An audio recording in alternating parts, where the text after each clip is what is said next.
નમસ્કાર વિદ્યાર્થી મિત્રો, હું શીતલબેન પ્રજાપતિ શ્રી સોમાભાઈ ડોસરદાસ પટેલ ઉચ્ચ પ્રાથમિક શાળા ગોજારિયા વતી આપ સૌનું હાર્દિક સ્વાગત કરું છું. આજે આપણે ધોરણ 7 અંગ્રેજી વિષયમાં યુનિટ 1ના એક્ટિવિટી 10 અને 11 વિશે અભ્યાસ કરીશું. એક્ટિવિટી 10 અને 11 વિશે શીખીશું. મિત્રો, આ પાઠના અંતર્ગત યુનિટ 1 અંતર્ગત સિમ્પલ પાસ્ટ ટેન્સ અને એક્ટિવિટી 5 જે યુનિટનો મેઇન પાર્ટ છે એના વિશે આપણે શીખી ગયા છીએ.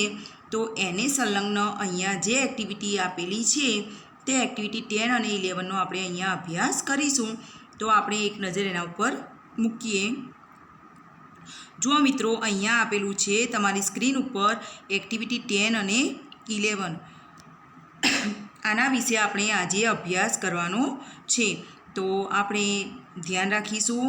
અને તમારી એક્ટિવિટી 10 છે એમાં તમે જોઈ શકો છો એક્ટિવિટી 10ની અંદર ઉપર એક ફકરો આપેલો છે, સૂચના છે અને નીચે 2 કોલમ આપેલા છે, અલગ અલગ 2 વિભાગ આપેલા છે. આનો મતલબ એમ છે આપણે સૂચના વાંચીએ અને સમજીએ. અહીં મનીષની 2 નોંધો ભેગી થઈ ગયેલ છે, જેમાં તેણે ગઈકાલે કરેલા અને આવતીકાલે કરવાના કાર્યની નોંધ છે. તે બંને નોંધ અલગ પાડો અને લખો. બરાબર. તો મિત્રો, અહીંયા મનીષ નામનો એક છોકરો છે, સ્ટુડન્ટ હશે, એની ગઈકાલની કરેલી ક્રિયાઓ અને આવતીકાલે કરવાની ક્રિયાઓ આ બંને અહીંયા ભેગી થઈ ગયેલી છે. તો આ બંને આપણે અલગ પાડી અને નીચે જે તમારી બુકની અંદર 2 કોલમ આપેલા છે તો એની અંદર આપણે બંને અલગ અલગ રીતે લખવાનું છે. તો મિત્રો, અહીંયા થોડું આપણે કોન્સેપ્ટ ક્લિયર કરી લઈએ. તમે આના વિશે ભણી જ ગયા છો. તમને એવું થશે કે આ ફકરો આપ્યો છે એ ફકરાનું જો અમે ભાષાંતર કરીશું તો જ અમને સમજાશે કે કઈ ગઈકાલની નોંધો હતી અને કઈ આવતીકાલની કરવાની ક્રિયાઓ છે.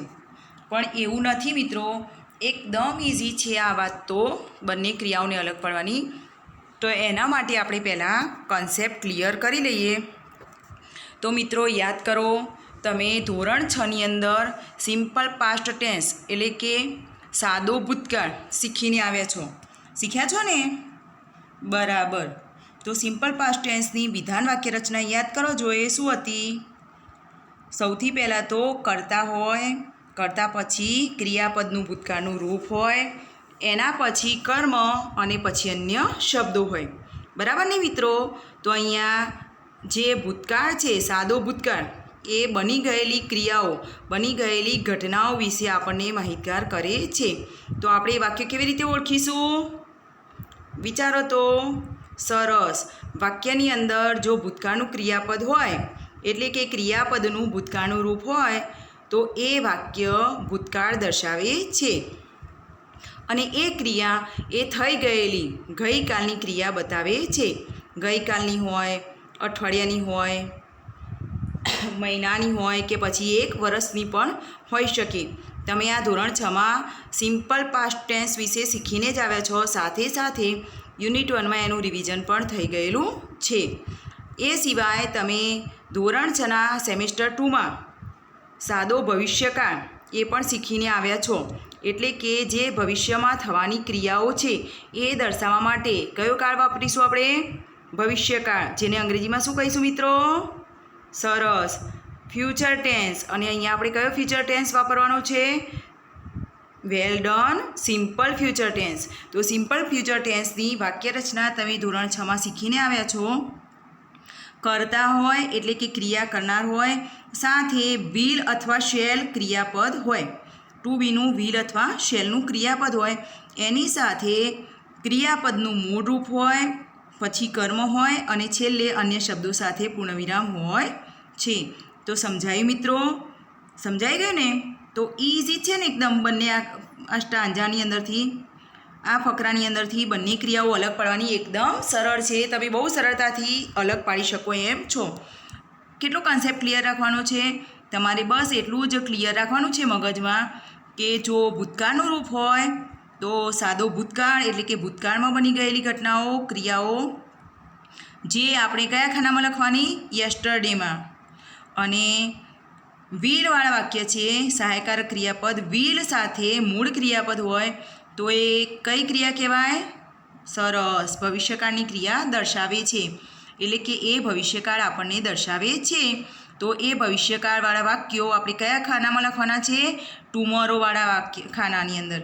જો મિત્રો અહીંયા આપણે બહુ ભાષાંતર વિચારવાનું નથી, પણ ફકરા ઉપર થોડું સમજી લઈએ કે મનીષ છે એણે આજે શનિવાર છે, ગઈકાલે શુક્રવાર હતો, તો ગઈકાલે શુક્રવારે કરેલી ક્રિયાઓ અને આવતીકાલે રવિવારે કરવાની ક્રિયાઓ એ બે મિક્સ થઈ ગઈ છે. આપણે એક એક વાક્ય લખીશું, વાંચીશું અને સાથે સાથે સમજીશું અને પછી તમે ઘરેથી બંને કોઠાની અંદર એ બધા વાક્યો અલગ પાડી દેશો. ઓકે, તો આપણે જોઈશું હવે. દરેકે મગજને એક્ટિવ રાખવાનું છે, ફક્ત આન્સર ઉપર નજર રાખવાની નથી. જુઓ મિત્રો, અહીંયા તમારી આગળ સ્ક્રીન ઉપર એક્ટિવિટી 10નો આન્સર છે. કોઠામાં, બંને કોઠામાં અલગ અલગ પાડેલું, પણ આપણે એ જવાબ આપણે ધ્યાનમાં રાખવાનો નથી. જો જવાબ જોઈ લેશો તો તમારું મગજ વિચારતું બંધ થઈ જશે. તો આપણે મગજને એક્ટિવ રાખી અને થોડું વિચારીશું. હું વાક્ય બોલીશ અને તમારે નક્કી કરવાનું છે કે વાક્ય ક્યાં લખીશું. એના પછી હું તમને આન્સર બતાવું છું. જુઓ, પહેલું વાક્ય છે, on Sunday I will wake up at 8 AM. બરાબર, તો કયા કાળનું વાક્ય છે? સરસ, ભવિષ્યકાળ. તો ક્યાં મૂકીશું? ટુમોરો. બરાબર ને, આપેલું જ છે એક્ઝામ્પલ. એ તો બીજું વાક્ય છે, I will prepare my breakfast. અહીંયા મિત્રો જુઓ, વિલ આવે ને, તો કયા કાળનું વાક્ય કહેવાય? સરસ, સિમ્પલ ફ્યુચર ટેન્સ. તો એ પણ કઈ એક્ટિવિટીમાં લખવાનું? ટુમોરોવાળા કોલમમાં લખવાનું છે. આઈ વોકઅપ એટ 6 AM. અહીંયા જુઓ મિત્રો, આપેલું જ છે એક્ઝામ્પલમાં, પરંતુ કેમ યસ્ટરડેમાં મૂકેલું છે? કારણ કે વોકઅપ એ ભૂતકાળનું ક્રિયાપદનું રૂપ છે. માટે ક્રિયાપદનું ભૂતકાળનું રૂપ હોવાથી તેને યસ્ટરડેની ક્રિયામાં મૂકેલું છે. Fourth sentence, I will meet my best friend Sohail at 10 AM. Will meet. ચલો, હવે તો તમને સમજ પડી જ ગઈ છે, બરાબર ને? તો કયા કોલમમાં લખીશું આપણે? યસ્ટરડે કે ટુમોરો? વેલ ડન. ક્યાં લખીશું? Tomorrow. I left my house at 9 AM. ચલો, અહીંયા આ વાક્ય લેફ્ટ છે, ક્રિયાપદનું ભૂતકાળનું રૂપ. તો કયા કોલમમાં લખીશું? સરસ, યસ્ટરડેવાળા કોલમમાં લખીશું. એના પછીનું નેક્સ્ટ સેન્ટેન્સ છે, I went to the post office. અહીંયા જુઓ મિત્રો, વેન્ટ આપ્યું છે. વેન્ટ એ કયા કાળનું ક્રિયાપદ છે? ભૂતકાળનું. તો એ પણ ક્યાં આવશે? યસ્ટરડેવાળા કોલમમાં આવશે. Next sentence, I posted the envelope. Posted એ પણ ક્રિયાપદનું ભૂતકાળનું રૂપ છે. માટે એ પણ કયા કોલમમાં મૂકીશું આપણે? યસ્ટરડેવાળી ક્રિયામાં મૂકીશું. આઈ રિટર્નેડ હોમ. આ વાક્ય પણ આપણે ક્યાં મૂકીશું? સરસ, યસ્ટરડેની એક્ટિવિટીમાં મૂકીશું. We will play chess. અહીંયા વી વિલ પ્લે, વિલ અને પછી પ્લે મૂળ ક્રિયાપદ છે, વિલ પછી. તો એ ક્યાં મૂકીશું મિત્રો? વેલ ડન, ટુમોરોમાં મૂકીશું. Next sentence, I will take lunch at Sohel's home. અહીંયા પણ ભવિષ્યકાળ છે, સિમ્પલ ફ્યુચર ટેન્સ. તો આપણે ક્યાં મૂકીશું? ટુમોરોની એક્ટિવિટીમાં મૂકીશું. I took my breakfast and change dress. આ સેન્ટેન્સ ક્યાં મૂકીશું મિત્રો? જો અહીંયા આપણે જવાબ પણ જોઈશું. Well done. તો આ વાક્ય એ ભૂતકાળનું છે. ટુક અને ચેન્જ બંને ક્રિયાપદો એ ભૂતકાળ દર્શાવે છે. માટે તે યસ્ટરડેની એક્ટિવિટીમાં આપણે મૂકીશું. Next sentence, I reached school by bus. તો આ વાક્ય ક્યાં મૂકીશું? વિચારો તો. Well done. આ વાક્ય ક્યાં મૂકીશું આપણે? યસ્ટરડેની એક્ટિવિટીમાં. કેમ? કારણ કે રીચ્ડ એ ભૂતકાળનું ક્રિયાપદ છે, અથવા તો ક્રિયાપદનું ભૂતકાળનું રૂપ દર્શાવે છે. નેક્સ્ટ સેન્ટેન્સ, આઈ કેમ બેક હોમ એટ 5:30 PM.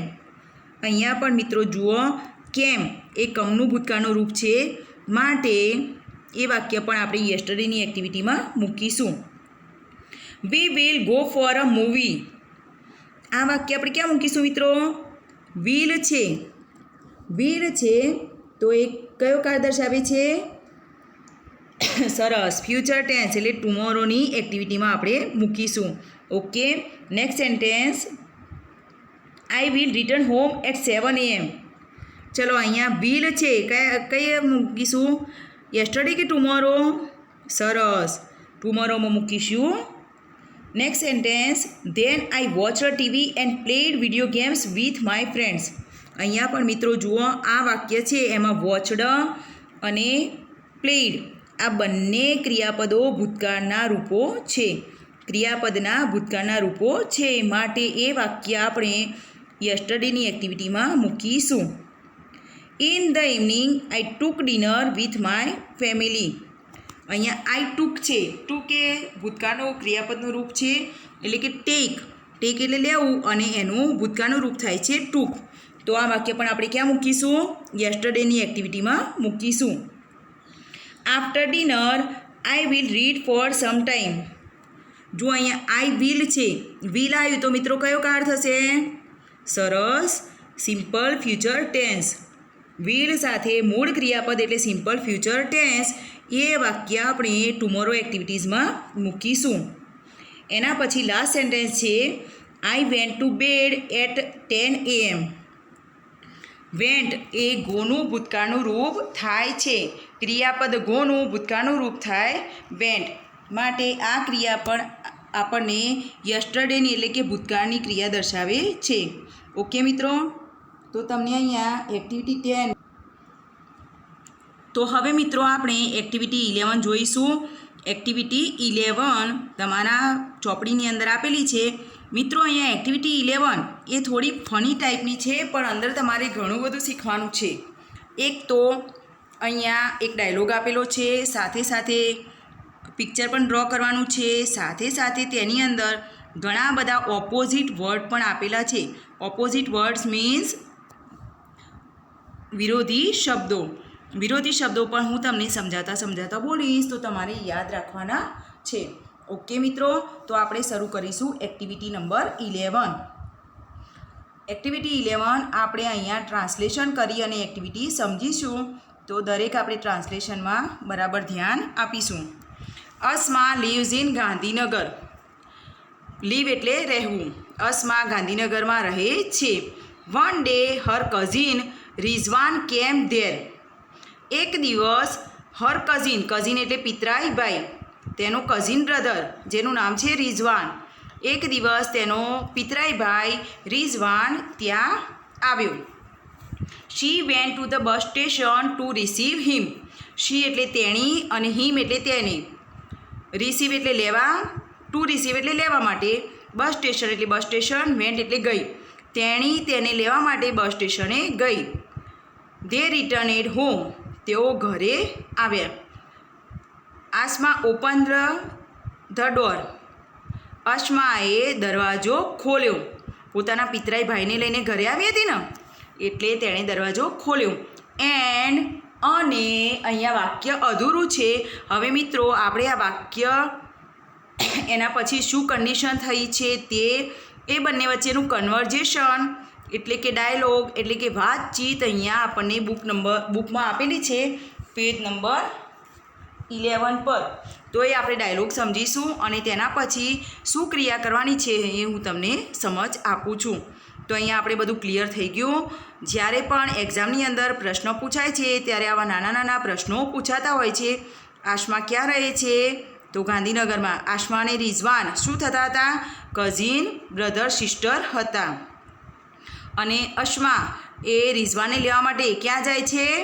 બસ સ્ટેશને. બંને ઘરે પાછા ફરે છે, દરવાજો ખોલે છે અને શું જુએ છે? તો અહીંયા આપણે એક ડાયલોગ આપેલો છે, ડાયલોગ બરાબર સમજીએ. તો આ તમારી મોબાઈલ સ્ક્રીન ઉપર એ ડાયલોગ દેખાશે. સાથે સાથે તમારી પાસે બુક પણ છે, તો એ પણ તમે ખોલી શકો છો. અહીંયા જુઓ મિત્રો, બંને વચ્ચેનો ડાયલોગ આપેલો છે, તો ડાયલોગ આપણે સમજીશું.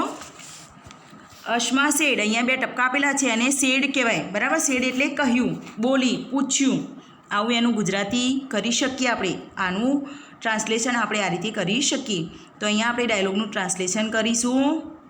અશ્મા સેડ, રિઝવાન, આવો આવો, welcome. Oh, what do I C?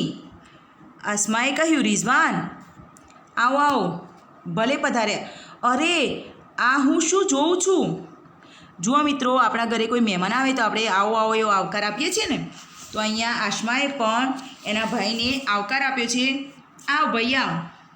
અને પછી તરત જ એણે દરવાજો ખોલ્યો છે અને દરવાજાની અંદર બોલે છે કે તારું સ્વાગત છે. પણ તરત દરવાજો ખોલ્યા પછી અંદર ઘરની કન્ડિશન જોઈ, સ્થિતિ જોઈ અને તરત બોલે છે, અરે આ હું શું જોઉં છું?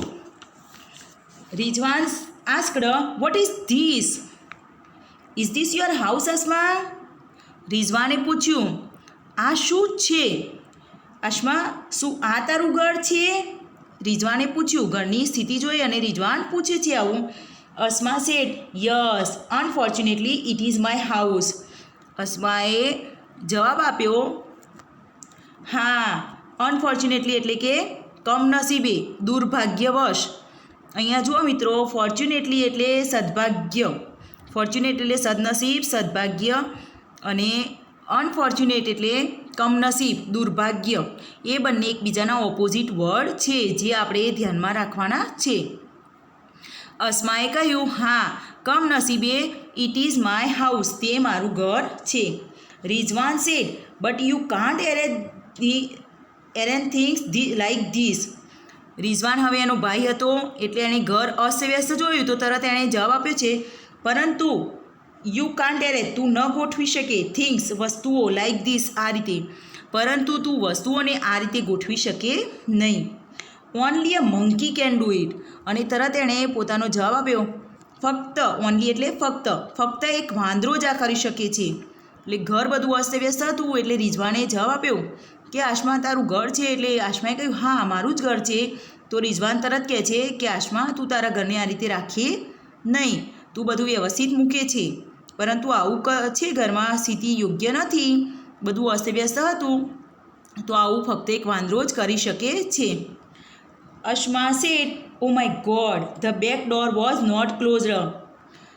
અશ્માએ કહ્યું, અરે મારા ભગવાન, હે મારા પ્રભુ, બેક ડોર એટલે પાછળનો દરવાજો, નોટ ક્લોઝડ, બંધ નહોતો, વોઝ એટલે નહોતો. હે પ્રભુ, પાછળનો દરવાજો બંધ નહોતો. I forgot to close it, હું તેને બંધ કરવાનું ભૂલી ગઈ હતી. Rizwan said, oh dear, look there on the tree. રિઝવાને કહ્યું, અરે પ્રિય, પેલા ઝાડ ઉપર જો. The lucky monkey is eating your potato chips. Lucky એટલે નસીબદાર, અને એનું ઓપોઝિટ વર્ડ શું થાય? લકીનો અનલકી. લકીનો ઓપોઝિટ વર્ડ થશે અનલકી. ક્લોઝનો ઓપન. ઓકે, ક્લોઝનો ઓપન, ફોર્ચ્યુનેટનો અનફોર્ચ્યુનેટ, લકીનો અનલકી. રિઝવાને કહ્યું, અરે પ્રિય, પેલા ઝાડ ઉપર જો. The lucky monkey is eating your potato chips. Lucky એટલે નસીબદાર, મંકી એટલે વાંદરો, ઇઝ ઇટિંગ એટલે ખાઈ રહ્યો છે, યોર પોટેટો ચિપ્સ, તારી બટાટાની વેફર. પેલો નસીબદાર વાંદરો તારી બટાટાની વેફર ખાઈ રહ્યો છે. એણે ઝાડ ઉપર જોયું તો એક વાંદરો આશ્માના ઘરમાંથી બટાટાની વેફર લઈ અને ખાઈ રહ્યો હતો. તો એણે એને બતાવ્યો. આસમા સેડ, ધો chips wear for you. Asma તરત બોલી, એ વેફર તારા માટે હતી, એનો ભાઈ આવવાનો હતો ને એટલા માટે લાઈને મૂકી હતી. So the monkey is luckier than you. અહીંયા જુઓ મિત્રો, ધોરણ 6માં તમે થોડી ઘણી ડિગ્રીની રચના શીખીને આવ્યા છો. તો અહીંયા ડિગ્રી છે, લકી એટલે નસીબદાર અને લકીયર એટલે વધારે નસીબદાર. ધેન એટલે ના કરતા, અહીંયા ધેન યુ છે એટલે તારા કરતાં. સો એટલે તેથી, તેથી વાંદરો તારા કરતાં વધારે નસીબદાર છે. રિઝવાન સે, ઓકે, ભલે, let's rearrange the room in a civilised way. રિઝવાને કહ્યું, ભલે, લેટ્સ એટલે ચાલો આપણે, રીએરેન્જ એટલે ફરી ગોઠવીએ, ધ રૂમ એટલે રૂમને, ઇન અ સિવિલાઇઝડ વે એટલે વ્યવસ્થિત રીતે, યોગ્ય રીતે, સભ્ય રીતે. ચાલો આપણે રૂમમાં બધી વસ્તુઓને યોગ્ય રીતે ફરી ગોઠવીએ. Asma sad, let's do it. Asma પણ બોલી, ચાલો આપણે કરીએ. Hoop hoop. આસમા પણ ખુશ થઈ એના ભાઈએ કહ્યું કે ચાલો, રિઝવાન એના ભાઈએ કહ્યું કે ચાલો આપણે ઘરમાં બધું વ્યવસ્થિત ગોઠવી દઈએ. તો આસમાએ પણ કહ્યું, વાંદરાની જેમ અવાજ કરીને બોલી ઉઠી, હૂપ હૂપ, ચાલો પણ આપણે એ કરી દઈએ. જુઓ મિત્રો, અહીંયા નીચે તમને એક્ટિવિટી 11ની અંદર એક ચિત્ર આપેલું છે. કઈ વસ્તુ ક્યાં પડી છે એ તમને બતાવેલું છે. Before the monkeys entry. વાંદરો ત્યાં રૂમની અંદર આવ્યો એ પહેલાં કઈ વસ્તુ ક્યાં હતી એ આપણને યોગ્ય રીતે બતાવેલી છે. દેખાય છે ને મિત્રો? સરસ. એક ફ્લાવર વાસ પડેલો છે ટેબલ ઉપર. એ કોટની નજીક છે. એની નજીકમાં ટેબલ છે. ટેબલ ઉપર ટેબલ ફેન છે. ચેર્સ પણ ગોઠવેલી છે. એક સ્ટેચ્યુ છે કોર્નરમાં. દિવાલ પર કેલેન્ડર છે, ચિત્ર છે, ઘડિયાળ છે. કોટની નજીકમાં મેં વાત કરીએ એમ ફ્લાવર વાસ પડેલો છે. ટેબલની નજીકમાં ટેબલ ઉપર નાઇટ લેમ્પ પડેલો છે. કબાટ બંધ છે અને ચપ્પલનું ખાનું પણ વ્યવસ્થિત રીતે મૂકેલું છે. હવે આપણે જોઈશું કે બીજા ચિત્રમાં પાછળ એક્ટિવિટી 11માં મંકી આવીને શું શું કરી બતાવ્યું છે એ આપણને એક ફકરો આપેલો છે. એમાં તો મિત્રો આપણે જોયું કે મંકી એટલે કે વાંદરાની એન્ટ્રી પહેલાં રૂમ યોગ્ય રીતે સભ્ય રીતે ગોઠવાયેલો હતો. પરંતુ વાંદરો આવ્યો અને તમને બધાને ખબર જ છે વાંદરો શું કરે.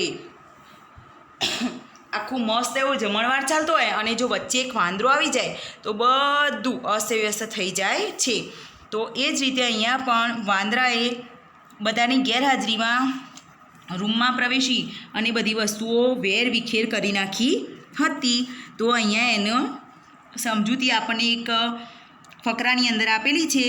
કઈ વસ્તુ ક્યાંથી અને ક્યાં ફેરવી નાખી એ આપણે જોઈશું. The monkey entered the room. વાંદરો રૂમમાં પ્રવેશ્યો. આસમાના ઘરના પાછળના રૂમમાં પ્રવેશ્યો. It scattered all the things. Scatter એટલે અસ્તવ્યસ્ત કરી નાખવું, વેરવિખેર કરી નાખવું. તેણે બધી વસ્તુ, ઓલ ધ થિંગ એટલે બધી વસ્તુ, તેણે બધી વસ્તુ વેરવિખેર કરી નાખી, અસ્તવ્યસ્ત કરી નાખી.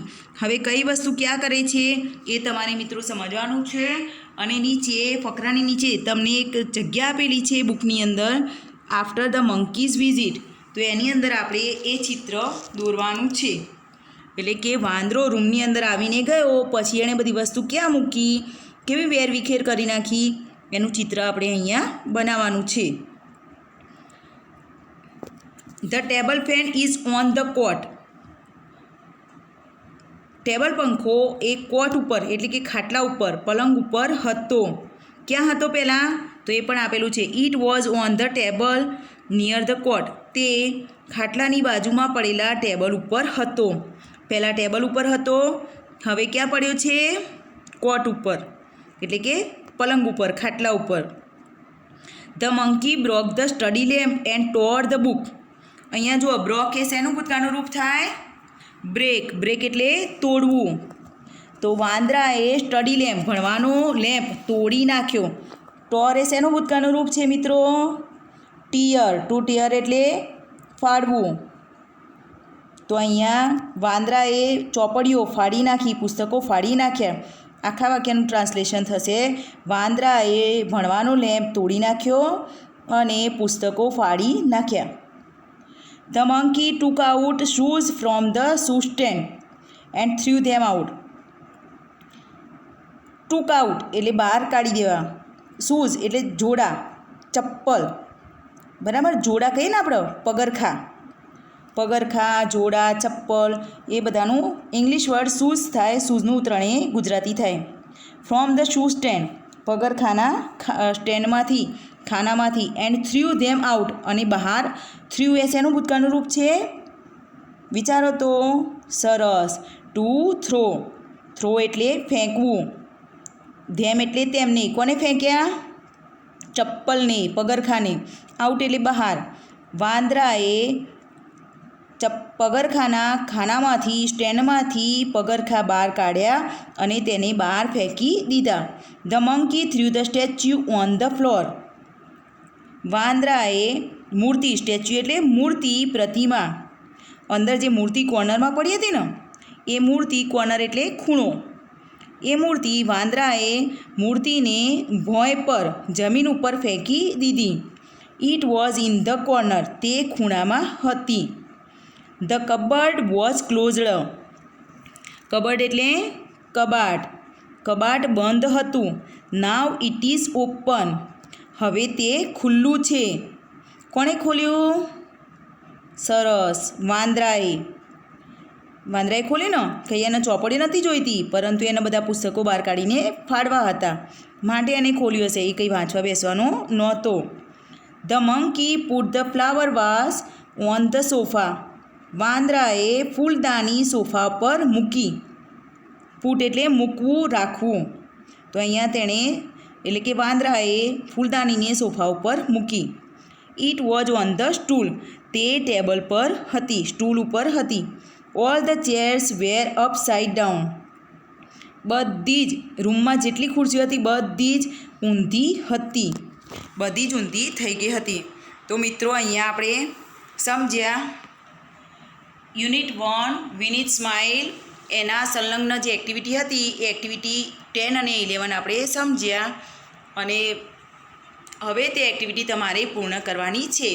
મિત્રો, આગળના સેશનની અંદર મેં તમને પ્રોજેક્ટ વર્ક વિશે માહિતી આપી હતી કે તમારું ઇમેજિનેશન કરેલી કોઈ વસ્તુ અથવા તો તમારા ડ્રીમની, સપનાની કોઈ વસ્તુ એ વૈજ્ઞાનિક સિદ્ધાંત સાથે તમારે દોરવાની છે એક્ટિવિટી નંબર 12ની અંદર.